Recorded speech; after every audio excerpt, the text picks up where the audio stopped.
What's that problem that you're avoiding right now? That thing that you know you should do, that you're not doing? Maybe there's a little pain associated with it. Maybe it just, makes you squirm every time you think about it. And so you turn around and go in the other direction, hoping that it'll just go away, but it doesn't. It gets bigger and it comes back. That's because what you do not take ownership over ends up taking ownership over you. Or more simply put, what you do not own ends up owning you. That's what we're going to be talking about today. And unfortunately, a lot of us tend to avoid things that are painful, tend to avoid problems that we wish would just go away, but they don't go away. And so we're going to be talking about basically how to take ownership over your own life. So let's start with the main verse. We've been going through the tongue, controlling the tongue. Last week's video or podcast was on James 3 through 5. The point was all speech has an aim. The point was the tongue is the director of your life. And when you learn to control your tongue, you learn to control your direction. This week, it's going to be about being the leader and not the follower. Be the leader and not the follower. James 3 through 5.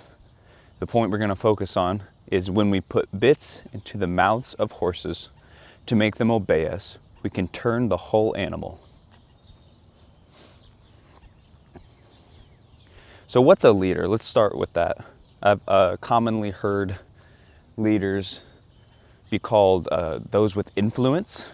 It's John Maxwell, and that's good. I think that's true. I've commonly heard leaders called those with conviction and the skill of attracting others. That's Jabin Chavez, and that's good. I think that's true. But I want to take a different spin today. I want to add my own little perspective on it, you could say. Not that the other ones are wrong. And I'm going to say that leaders are simply those who decide. So before I get into that, let's go through a couple misconceptions of what a leader would be. A leader is not if you're a good or a bad person. No, we have Martin Luther King, great person, Christian, fighting for the oppressed, leader. Then you have Hitler, wicked, awful, could be Satan, leader. So 2 examples of both good person and bad person, both leaders. So it's not in if you're a good or bad person. Okay, well maybe it's how many people follow you.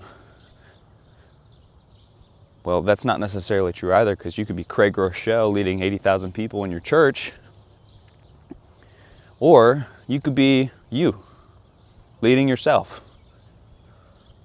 Have a plan. So you don't have necessarily people following you, but you're still leading because you're leading yourself.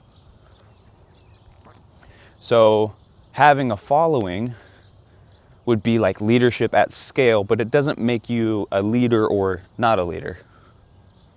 Okay, so it's not a good or bad person. It's not how many people follow you. Well, maybe it's like making a good plan, making good decisions.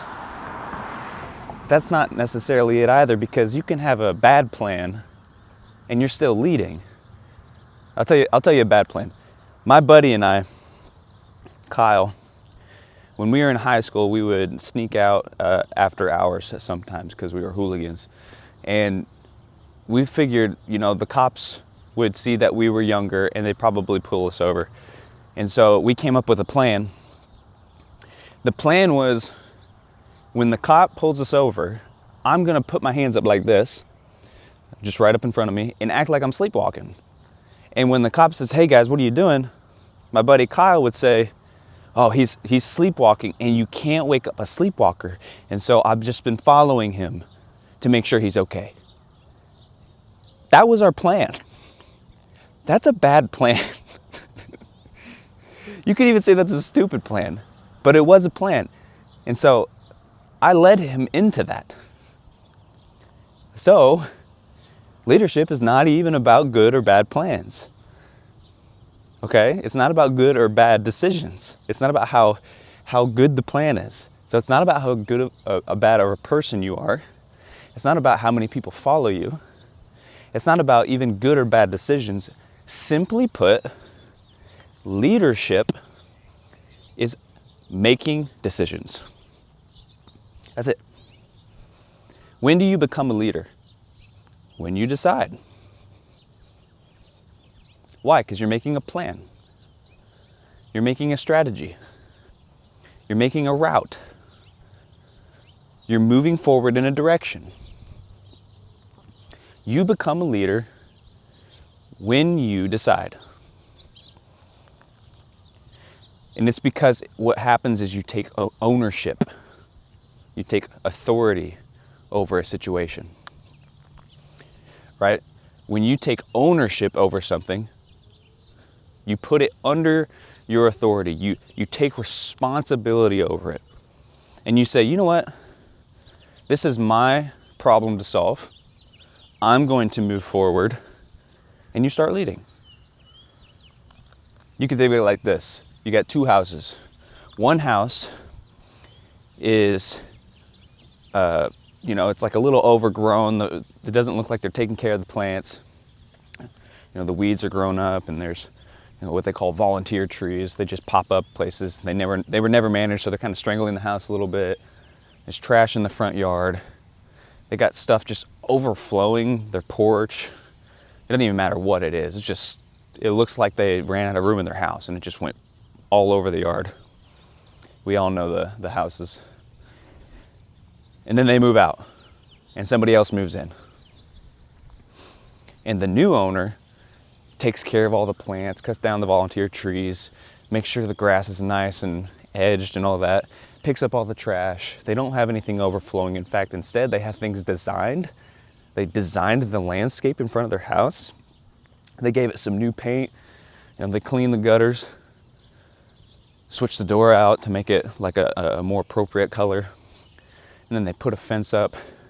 And what was this like gross place that kind of made you feel off when you walked by it is now this super inviting place that your kids could play at. And what changed? The ownership. Same thing, same property, same responsibility. One person made decisions that were healthy, and one person neglected the health of the area. They took ownership. So if you were to think about James 3:3-5, says when we put bits into the mouths of horses, we make them obey us. You can turn the whole animal. The difference between the horse and the person riding it is who owns it.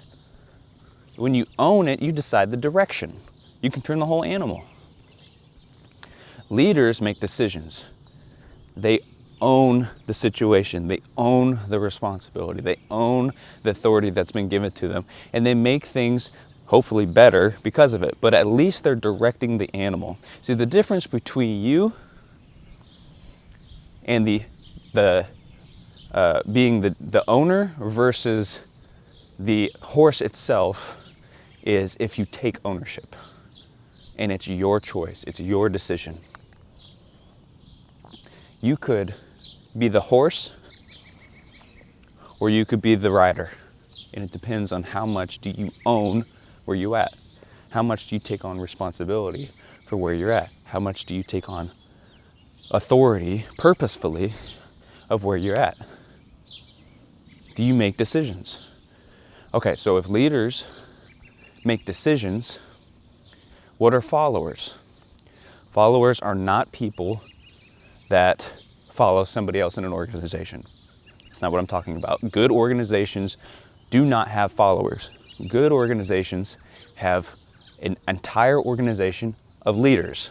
They empower each other.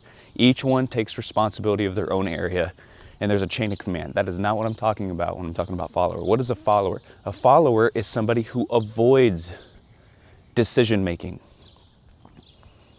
They don't like it. They don't want the responsibility. Decisions have a weight to them. Decisions are hard. What if you get it wrong? I don't even want to think about it. Like, I'll give you a good example of somebody who is a follower.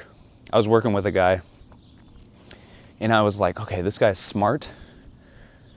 He knows the trade that we're doing. He's witty. He's good with people. And so I asked him, I said, hey, you've been here for a while, 3 to 5 years, somewhere in there. You know what you're doing. You're a smart guy. You're good with the people. The people like you. Why don't you step into some leadership?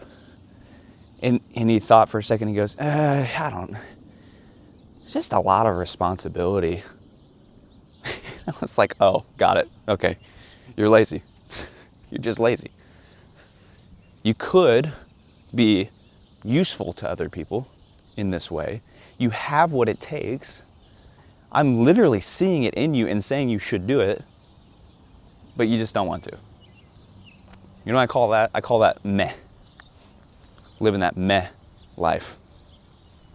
You could do it. It's within your wheelhouse. Everybody needs you to do it because we need good leaders, but meh. I don't know, I just don't want to. Like, come on, dude, step up. We need you. Meh. I just rather watch Netflix or meh. Living that meh life. The difference between you being the rider of the horse, the owner of the horse, and being the horse that gets controlled is how meh you are. You can think of it like a ratio. All of us have a little bit of the horse, and all of us have a little bit of the owner. We take ownership of some things, and we neglect others. We avoid others because they're painful. And let me tell you right now, every time that you avoid something that you know you should do, you are acting like a horse who's getting controlled by somebody who is taking ownership of it. I mean, seriously, the Bible says diligent hands will rule, but laziness ends in forced labor. Diligent hands will rule, but laziness ends in forced labor. What does that mean?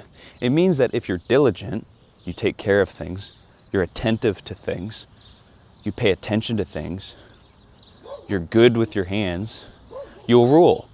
You'll be in leadership. Why? Because you took the time to make decisions. You paid the price. You took ownership of it. But if you're lazy, if you got that meh life, what's going to happen is you're going to be put to forced labor. Why? It's not because we didn't want you to be in leadership. We need leaders. It's not because we didn't want to give you opportunity. We need people to step into opportunity. It's because when the opportunity was presented to you, you meant it. It's the only language that will get you to move is pain. And so you're put to forced labor because you won't give your mind, you won't give your heart, and so we make you give your hands. You meant it. Meh. I don't know, I just don't care. Just seems like it's a lot to think about, a lot to worry. I just don't want to do it. Meh. Another one, Proverbs 26:3. A whip for the horse, a bridle for the donkey, and a rod for the back of fools. Eek. Eek. A whip for the horse, a bridle for the donkey, and a rod for the back of fools. Dude, you talk about harsh. But the Bible does not lie. What is it saying? It's saying if you you don't take ownership, somebody will take ownership for you. Meaning, if the only thing that gets you to move is pain, and rather than opportunity or responsibility, if the only thing that will get you to get up and do things is pain, you're going to get pain. because somebody is going to step into what you should have stepped into. Somebody is going to take authority over what was supposed to be your authority. Somebody is going to be responsible for what you were supposed to be responsible for. And if the only way to get you to do anything is to, give you a rod, then that's what's going to happen, because they need workers. And you're the guy. Could have been the leader, you didn't want to. Now you're the laborer. Could have had diligent hands so that you could rule, didn't want to. So now you get the rod because you're acting like a fool. What's a fool? A fool is somebody who knew the right thing, who knew what they were supposed to do, and then they didn't. Just meh. I know I should, but I don't know. It seems like a lot. Yeah, well, you know what's a lot? Getting hit with a rod every time because you just won't do what you're supposed to do. Don't meh. Stop it. Seriously. Take ownership over your life. Take authority over what has been given to you. Each of us has a specific domain, because you may be thinking, well, I don't have any authority over anything. I'm just, the bottom of the totem pole. It's like, no, you have authority over yourself, at least. You think about the different domains in your life. You got your finances, you got your friends and your family, you got your spiritual life. Take ownership over something. So here's the practical thing of what we're going to be talking about, and then I'll let you go. That thing that you're avoiding the most, that thing that's painful, that thing that makes you squirm, every time you think about it, you're like, not that thing. That's the thing that you're taking the least amount of ownership over. What I want you to do is I want you to tackle it. You're capable. You can do it. You're an adult. I believe in you.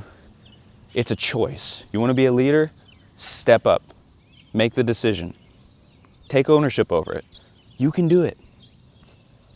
Don't be a fool. Don't be lazy. Don't meh. Stop it. Pick an area. And if you can't decide, I'll decide for you. In the last video, we talked about how if you control your tongue, if you take ownership over your tongue, you direct the direction of your life. So that's a good place to start. If you can't figure out a place to start, that's a good place to start. Take ownership over your tongue.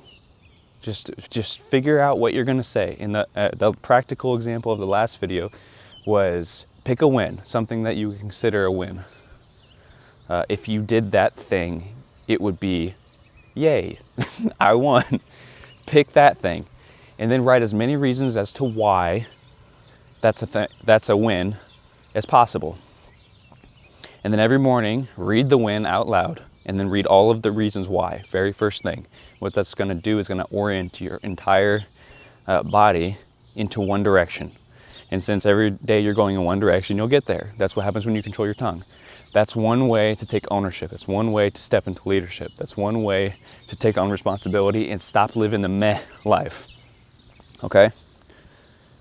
But regardless, take ownership of something. Just start. You're not going to be good at first, but you'll get better at it. Why? Because every time you do something over and over and over again, you're going to get better at it. So just start. Just pick something. Finances, spirituality, relationships. Just pick. And just work on that thing every day. Take ownership of it. Make decisions. Stop avoiding. Where the pain is where the opportunity is. So move forward. I believe in you. Okay, so I know that was a little harsh. Hopefully I didn't upset you. But I believe in you. I think you can do it. So this next week, we're going to be talking about what I call leverage or consistency compounds, which is probably what the point's going to be called. Consistency compounds. So you're going to want to stay tuned for that. It'll also be on James 3-5. Also, if you could subscribe or hit that like button or comment, all that stuff is super helpful because I'm a small creator. All right, I appreciate you guys.